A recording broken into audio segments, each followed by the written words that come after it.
Serial മേഖലയിൽ തന്റേതായ സ്ഥാനം നേടിയ ഒരു വ്യക്തിയാണ് അപ്സര. ഇത്തവണ ബിഗ് ബോസിന്റെ മത്സരാർത്ഥികളിൽ ഒരാളായിരുന്നു അപ്സര.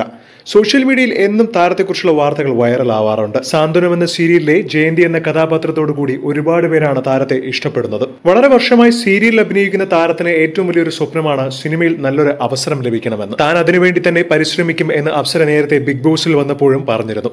എന്നാൽ താരത്തിനെ തേടി അപ്രതീക്ഷിതമായ ഒരു ഭാഗ്യം തന്നെയാണ് ഇപ്പോൾ വന്നിരിക്കുന്നത്. അച്ഛന്റെ പോലീസ് യൂണിഫോം ഇനി താരത്തിന് സ്വന്തമാണ് എന്നാണ് താരം പറയുന്നത്. അപ്സര 8ാം ക്ലാസ്സിൽ പഠിക്കുന്ന സമയത്താണ് അപകടത്തെ തുടർന്ന് ചികിത്സയിലായിരുന്ന അച്ഛൻ മരണപ്പെടുന്നത്. ആ അച്ഛന്റെ ജോലിയാണ് ഇപ്പോൾ അപ്സരയെ തേടിയെത്തിയിരിക്കുന്നത്. പോലീസ് യൂണിഫോം ധരിച്ചാണ് എത്തുന്നതെങ്കിലും ഓഫീസ് ജോലികളിലായിരിക്കും താൻ എത്തുക. പോലീസുകാരി ആയിരിക്കില്ല എന്നാണ് കഴിഞ്ഞ ദിവസം ഒരു സ്കൂൾ പരിപാടിയിൽ പങ്കെടുത്ത സമയത്ത് അപ്സര സംസാരിച്ചത്. ഇതോടുകൂടി താരം ഇനി സീരിയൽ സിനിമ അഭിനയം നിർത്തുകയാണോ, ഇനി ഒരിക്കലും ഞങ്ങൾക്ക് അപ്സരയെ മിനി സ്ക്രീനിൽ കാണാൻ സാധിക്കില്ലേ എന്നുള്ള ചോദ്യങ്ങളൊക്കെ ഉയരുന്നുണ്ട്. മാത്രമല്ല ഒരുപാട് പേരാണ് ഇപ്പോൾ താരത്തിന് ആശംസ അറിയിച്ച് രംഗത്ത് വരുന്നത്.